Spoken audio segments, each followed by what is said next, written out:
cheers ring out now for Richard Johnson. Well, I feel for the moment want to be doing this.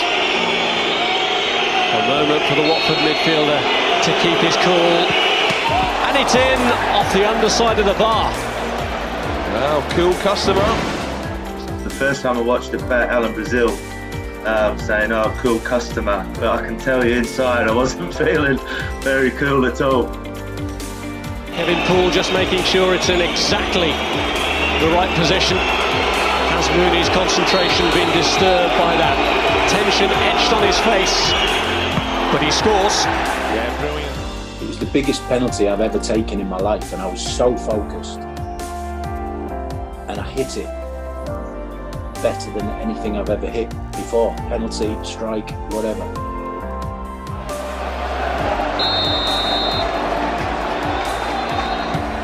Oh no, it's saved! The disappointment falls on Holland, and it's Watford who are going to Wembley to play Bolton in the First Division playoff final. I was smiling before I even saved it, and the celebrations were just, well, brings hairs on the back of my neck now looking at it. It's definitely the moment of my career where everything came down to that moment.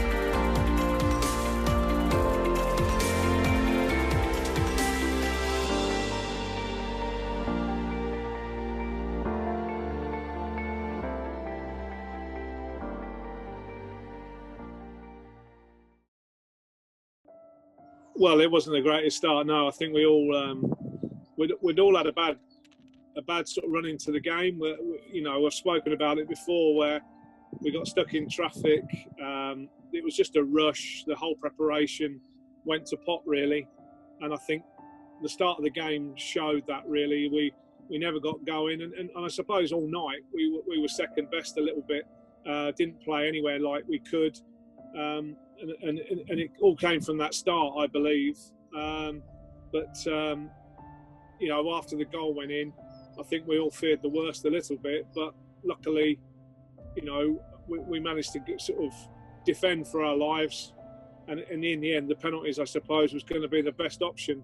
The lads had done the walk from the halfway line in all the build-up to the game. So with the whistle with Graham, I could see Peter sucking it in. He's obviously very nervous. I felt for these boys. So it was a real tough night, tired and everything else mentally. But just really walking up to the penalty, was I nervous? I can't remember being nervous, but obviously walking up to their end, you can hear the whistling and whatever else, but just had in my head where I was going to put it. And I was probably pretty certain that Kevin Poole had a good idea where I was going to put it, but I think when you look at my run-up, I actually take a very, very quick run-up, really attack the ball really quick, and I just hit it, and lucky enough, as you can see by my expression, he got a hand hit, but it went in off the post. Paul Furlong come up, as I said. Kenny gave me great advice on this one, and look, his body shape really almost gave it away that he was going to go that way. And I know they can reverse it, but he very much looked like he was going that way. It was a slowish build up into the ball. He hit it pretty well, but because I'd anticipated and I knew where in my mind I was going to go, it was just about whether I could have a strong enough hand to keep the ball out, and luckily I did. This is interesting to me because it's the first time I've actually ever seen this back again. To emphasise that, I was a touch confused that Peter was taking the first penalty because I had thought in my mind that someone else had taken that. So it'd be interesting to see what happens. Yeah, I just can't have made the right sort of contact that I wanted to make on it. Maybe it was sitting down, maybe I wasn't quite as focused as I should have been. Maybe the occasion was just, not letting me focus as much as I would have wanted to. But it has been a really beneficial experience for me later on in my life. Martin, no, I didn't really have any idea. I went the right way, but it was a good penalty in the bottom corner. We hadn't really got a lot of homework on any of the penalty takers. You know, this was before a lot of video work was done, to be fair. A little bit nervous, to be fair, because a little bit of pressure because Palms had just missed, and then obviously Granger had scored his. So if I'd have missed this, it would have piled a little bit of pressure on us. And yeah, I remember it coming off the underside of the bar. I remember the first time I watched it back, Alan Brazil saying, "Oh, cool customer," but I can tell you inside I wasn't feeling very cool at all.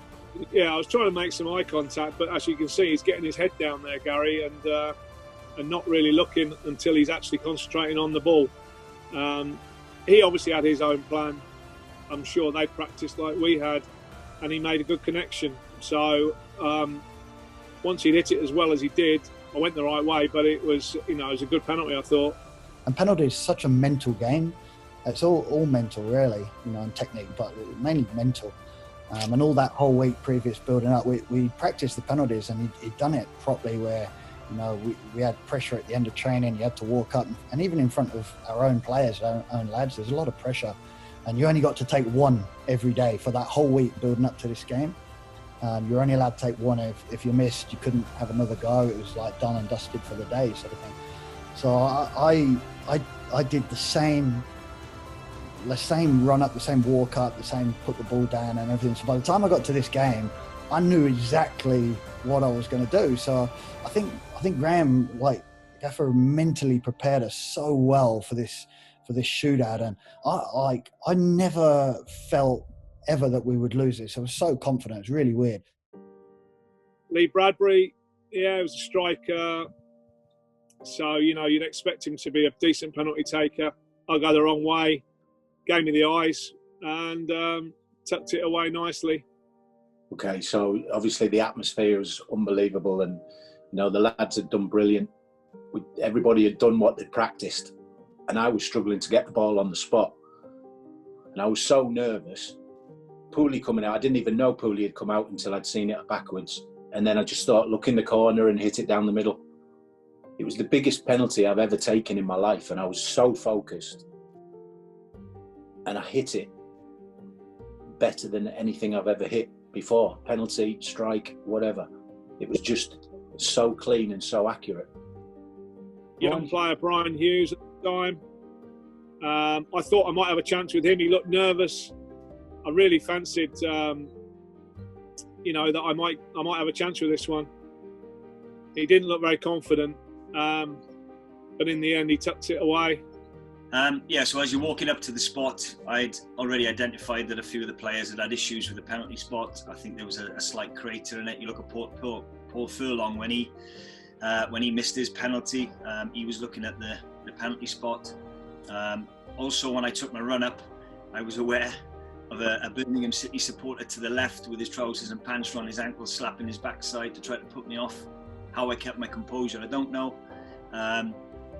But you just feel an enormous release when the ball hits the back of the net. You know, the pressure, the anxiety you've got walking up to the penalty spot. You're trying to keep your composure. You understand the importance of the penalty kick. You understand the importance of what it means to the football club to go through to the final. You are putting all that on your shoulders. And the relief when you see the ball at the back of the net is just, it's a feeling you can't explain. Then we go to Darren Pearce. Again, who was starting quite young in his career, centre half, but quite a confident kind of lad, really. He always had that edge of arrogance about him, Darren. I thought, played with it anyway. I think he's quite a nice lad. I've seen him at a cricket match, actually. He's a nice lad, but I think he played with a bit of swagger, and he took his penalty well, sent me the wrong way. So we move on, and I was thinking, the worry for me was that it was getting so far down the line, I might have to actually take one. I think you can't underestimate that at the end of the day, that season revolves around that one kick. And I just didn't want that. I didn't want it to be me, in a sense. So there's a lot of relief, 100%. There's a lot of relief.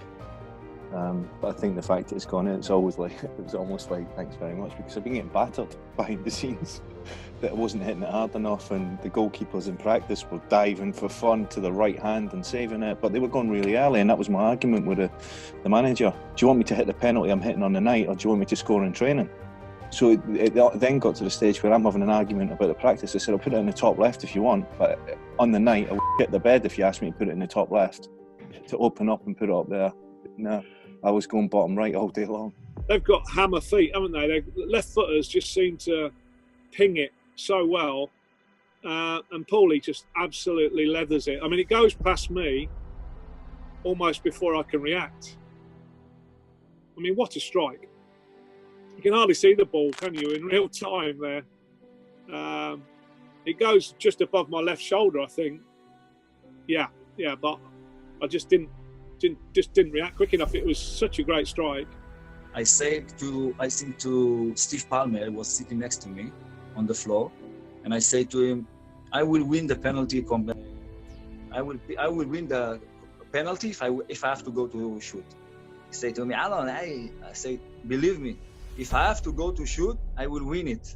He said, but if you're going to shoot, it's going to be like sudden death. You are 1-1. It's not the fifth, one of the fifth.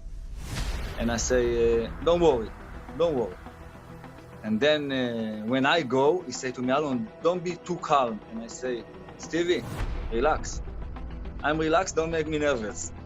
So I get there to get the ball, and I was sure that I'm going to look in his eyes, the goalkeeper's eyes, because he looked to me intense. He was looking intense for me. And I say to my friend, I will look in his eyes until the last moment. And if you see me running to him, I watch his eyes. And when he starts moving, I feel so confident to put the ball in the other corner. And this is the final penalty, thankfully. Again, he looked nervous.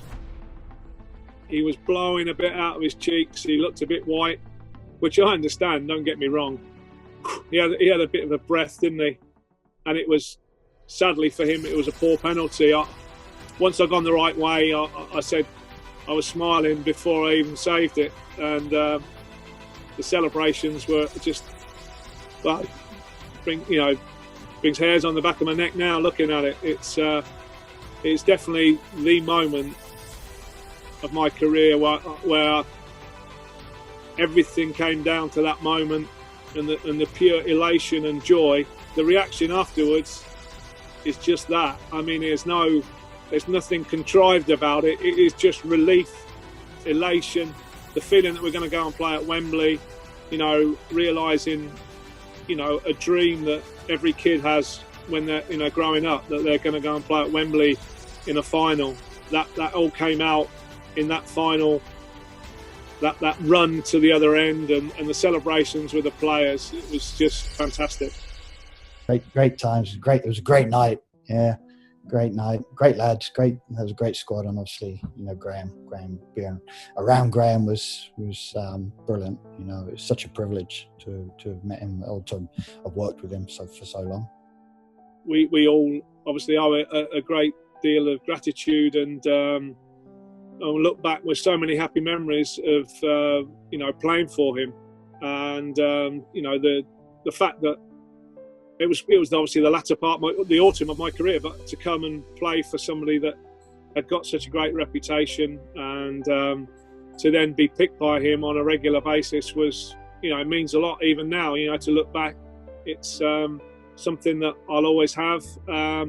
He was a great, family man. He had a lot of time for everybody, my children and everything. My wife.